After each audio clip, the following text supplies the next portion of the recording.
পরের যেই আমার মূল প্রশ্নটা ছিল যে কোন পরিস্থিতিতে ৭৫-এর ১৫ই আগস্ট হলো? খুবই স্পর্শকাতর প্রশ্ন ইলিয়াস। নিজের বাদ্য নিজে বাজানো অনেক সময় ঠিক হয় না, কিন্তু তুমি যখন প্রশ্ন করেই বসলে। দেরি তো অবশ্যই হয়েছে, কিন্তু আমাদের জানা উচিত। এই জাতি প্রতিটা মানুষ জানতে চায় কি হয়েছিল ৭৫-এর ১৫ই আগস্ট। প্রথম কথাটা হচ্ছে যে 15ই আগস্ট কিন্তু কোনো বিচ্ছিন্ন ঘটনা না। এটা সূত্রপাত হয় মুক্তিযুদ্ধ চলাকালীন অবস্থায়। আমরা বুঝতে পেরেছিলাম যে বাংলাদেশের মুক্তিযুদ্ধটা অ্যাকচুয়ালি কাদের ইন্টারেস্টে হচ্ছে। দেখে আমাদের ইন্টারেস্টে হচ্ছে যে আমরা আমাদের দেশ যুদ্ধ করে স্বাধীন করব, নাকি এটার পেছনে অন্য কোনো উদ্দেশ্য কাজ করছে। যখন 7 দফাতে চুক্তি করে নজরুল ইসলাম আর তাজউদ্দিনকে পারমিশন দেওয়া হলো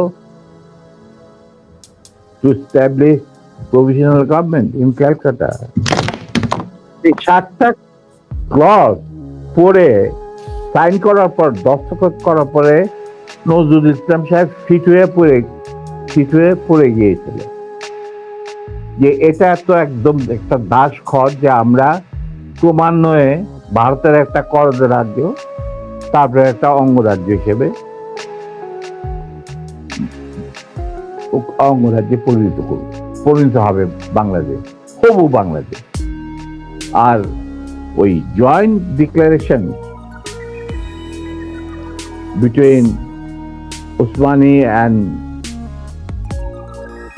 general Manekshaw joint command establish করার পর কথা ছিল যে general Usmani on behalf of Bangladesh government will invite General Manekshaw to come and be present as an auxiliary force commander, সহায়ক শক্তির commanding chief হিসাবে in the Sunday ceremony, but the instrument will be signed by the Mukti Fauj commander-in-chief, who was General Usmani, Colonel Usmani. কিন্তু সেটা হতে দেওয়া হলো না। 16ই ডিসেম্বরে যে সারেন্ডার সেরেমনিতে হলো রেস করতে, সেখানে পরিষ্কার বাংলাদেশের জনগণ দেখতে পেল যে পাকিস্তান আর্মি সারেন্ডার করছে ভারতীয় সেনাবাহিনীর কাছে, এবং সেখানে সাইন করছেন আরোরা ভারতীয় বাহিনীর পক্ষে, আর ওদিকে নিয়াজি পাকিস্তানি আর্মির পক্ষে। সেখানে মুক্তিযোদ্ধারা কোথায়? আমরা পড়ে থাকলাম ঝাড়ুদার হিসাবে ইন্ডিয়ান আর্মির রাস্তা পরিষ্কার করে দেওয়ার কাজে, বনে বাজারে। আমাদের কি কোনো শহরগঞ্জে ঢোকার পারমিশন দিল না মুজিব সরকার, মানে তাজউদ্দিনের সরকার, আওয়ামী লীগ সরকার। সেই অবস্থায় কি প্রমাণিত, এটা এই ঘটনায় কি প্রমাণিত হলো? ইন্ডিয়া প্রমাণ করলো সারা বিশ্বে যে বাংলাদেশের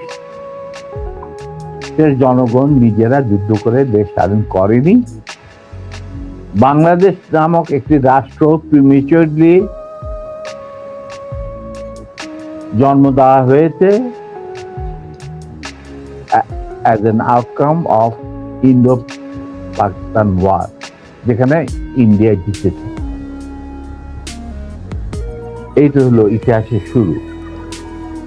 তারপর মুজিবকে যখন ছাড়া হলো, সে তো কিছুই জানতো না যে দেশ স্বাধীন হয়েছে, কোন মুক্তি ফৌজ বলে কিছু ছিল, হাজার হাজার লোক দেশচ্যুত হয়েছে, প্রাণ হারিয়েছে, কি জানতো।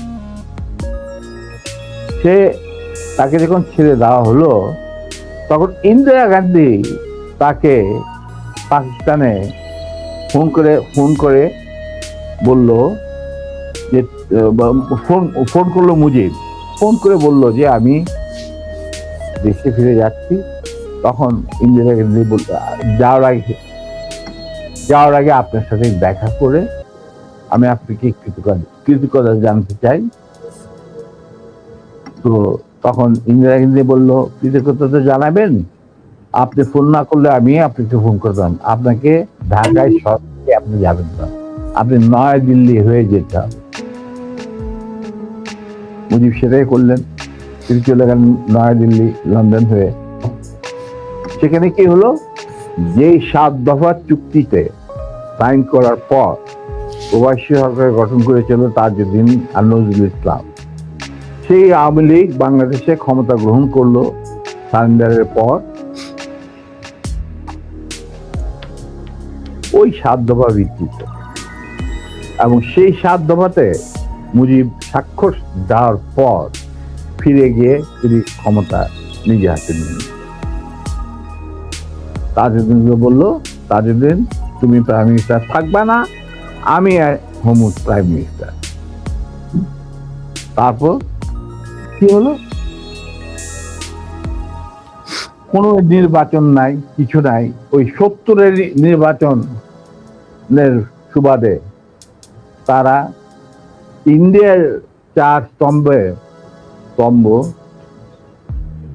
ডুপ্লিকেট বাংলাদেশে ইম্পোর্ট করে তার উপরে একটা সংগঠন বানানো, হুবহু এক। শুধু তাই না, রবীন্দ্রনাথ ঠাকুর, যাকে নিয়ে আমরা নাচানাচি করি এবং অনেকের মানে ভাসে যায়, আপ্লুত হয়ে যায় আবেগে, এই রবীন্দ্রনাথ ঠাকুর একজন ইন্ডিয়ান নাগরিক এবং ইন্ডিয়ার জাতীয় সঙ্গীতের রচয়িতা। আমাদের দেশে তার চেয়েও প্রতিভাবান কবি কাজী নজরুল থাকা সত্ত্বেও আমরা সেই ভারতীয় নাগরিকের একটা গানকে আমাদের জাতির উপরে চাপে দেওয়া হলো জাতীয় সঙ্গীত। পৃথিবীর ইতিহাসে এমন কোন নজির আর দ্বিতীয়টা আছে বলে আমি মনে করি না। কেন কোন বাংলাদেশে যদি নজরুল ইসলামকে আমরা জাতীয় কবি আখ্যা দিয়ে থাকি, তাহলে নজরুল ইসলামের গান কেন হলো না? বা অন্য কারো গান হতে পারতো জাতীয় সঙ্গীত।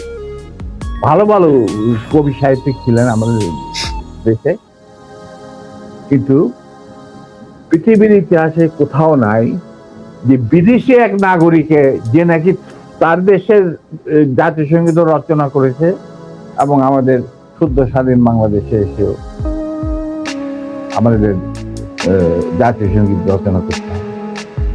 কি ধরনের কথা? That means you have nothing in your hand.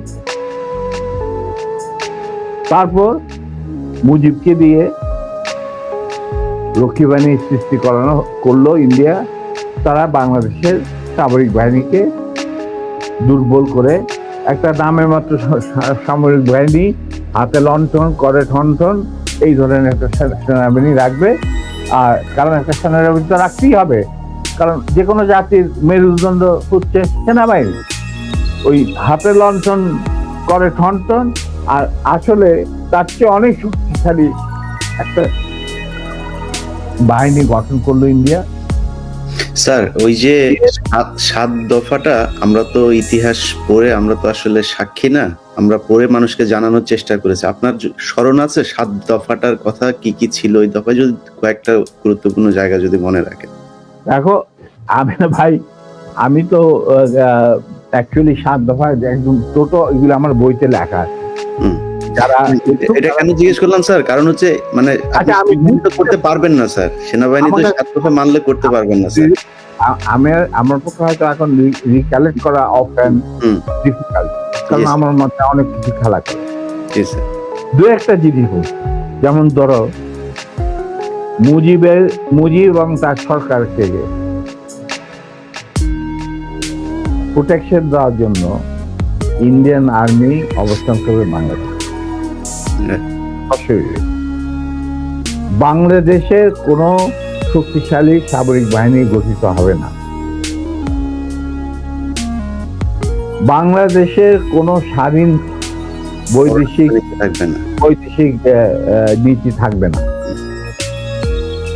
বাংলাদেশের শাসন ব্যবস্থা, আমলাতন্ত্র, শিক্ষা ব্যবস্থা, স্বাস্থ্য ব্যবস্থা, শিল্প ব্যবস্থা, কৃষি ব্যবস্থা সবকিছুই চলবে ভারতীয় বিশেষজ্ঞদের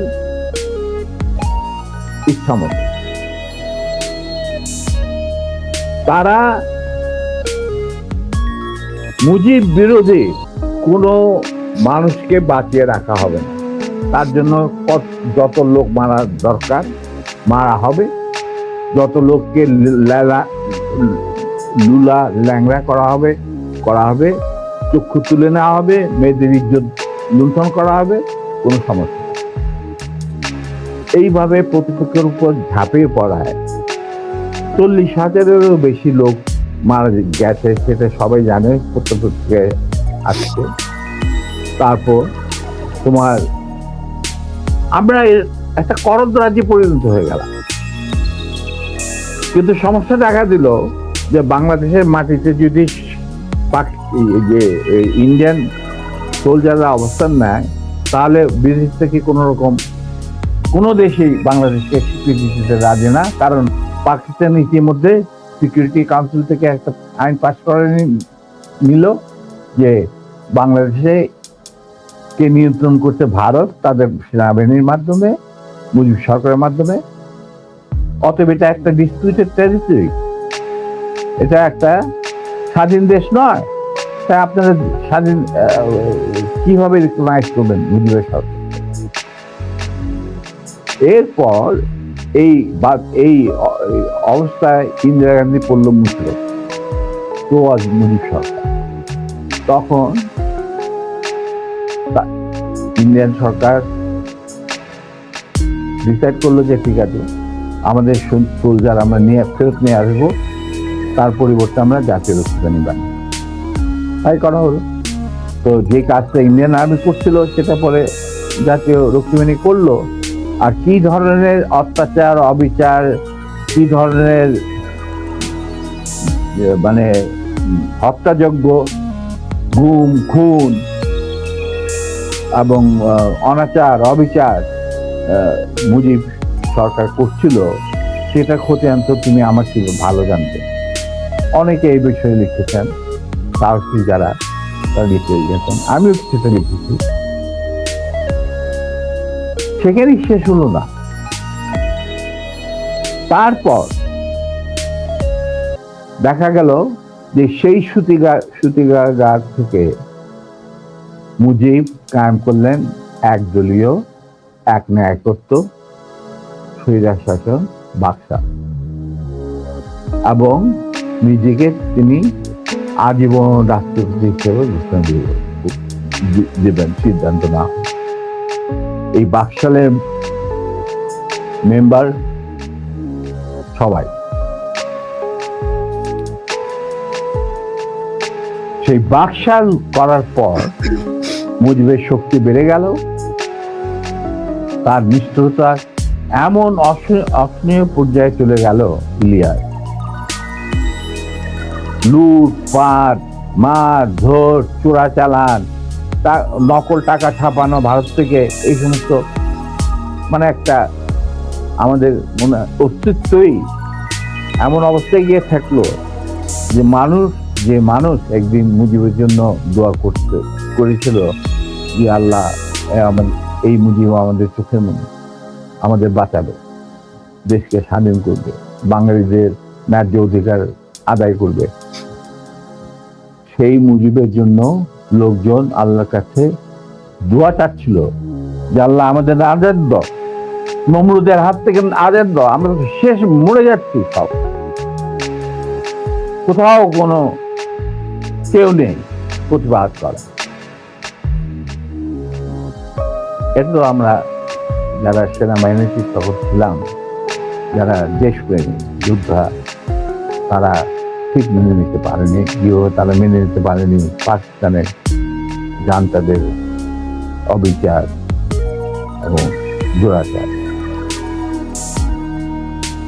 এরই পরিপ্রেক্ষিতে তাদের নেতৃত্বে সংগঠিত হয় একটা সেনা বিদ্রোহ। অনেকে বলে মুজিবকে মারা হলো কেন? মুজিব তো মারা যায় নাই, মুজিব নিহত হয়েছে একটা সেনা অভ্যুত্থানে ঘটাকালে। সেনা অভ্যুত্থান তো আর খালেদাতে মার্বেল খেলে না, ওখানে দুই পক্ষ থেকেই গোলাগুলি হয় এবং হতাহত হয় দুই পক্ষে। যেমন মুজিবের পক্ষের কিছু লোক মারা গেল, সেভাবে বিপ্লবীদের সেনা অভ্যুত্থানকারী বিপ্লবীদের দল থেকে কিছু লোক প্রাণ হারায়। এটাই বাস্তবতা। কিন্তু তারা বিজয়ী হয়ে গেল, বিপ্লবীরা বিজয়ী হলো, তারা ক্ষমতা তাদের নিজের হাতে নিয়ে নিল স্বতঃস্ফূর্ত ভাবে। ইলিয়াস ঘোষণাটা অবশ্য আমি দিয়েছিলাম, স্বতঃস্ফূর্ত ভাবে মুজিবের সেই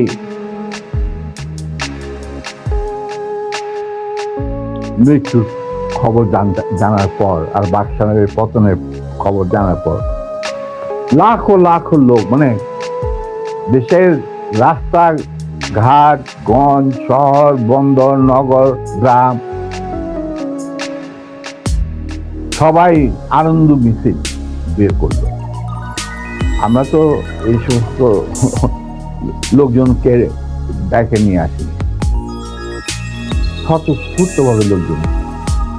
আর যে সমস্ত রাজনৈতিক নেতা বা দলগুলো আন্ডারগ্রাউন্ড ছিল, তারাও জনসমর্থন নিয়ে রাস্তায় চলে আসে। এইভাবেই জনস্বীকৃতি পেয়েছিল 15 আগস্টে 32 সামরিক অভ্যুত্থান। এবং পরবর্তীতে খালেদ মোশাররফের প্রতিক্রিয়াশীল কুচক্রীদের কুদাতার বিরুদ্ধে ঘটা 7 নভেম্বরে সিপাহী জনতার বিপ্লব, এগুলো সব একই সূত্রে গাথা। তো আমি বলবো যে আমাদের ফার্স্ট রিপাবলিক ছিল ফ্রান্স রেভলিউশনের পরিপ্রেক্ষিতে বলছি, ফার্স্ট রিপাবলিক ছিল 71 মুক্তিযুদ্ধ, তারই ধারাবাহিকতায় হয়েছে 75 আগস্ট বিপ্লব, তারই ধারাবাহিকায় থার্ড রিপাবলিক হয়েছে 1924 সালের ছাত্র জনতার গণ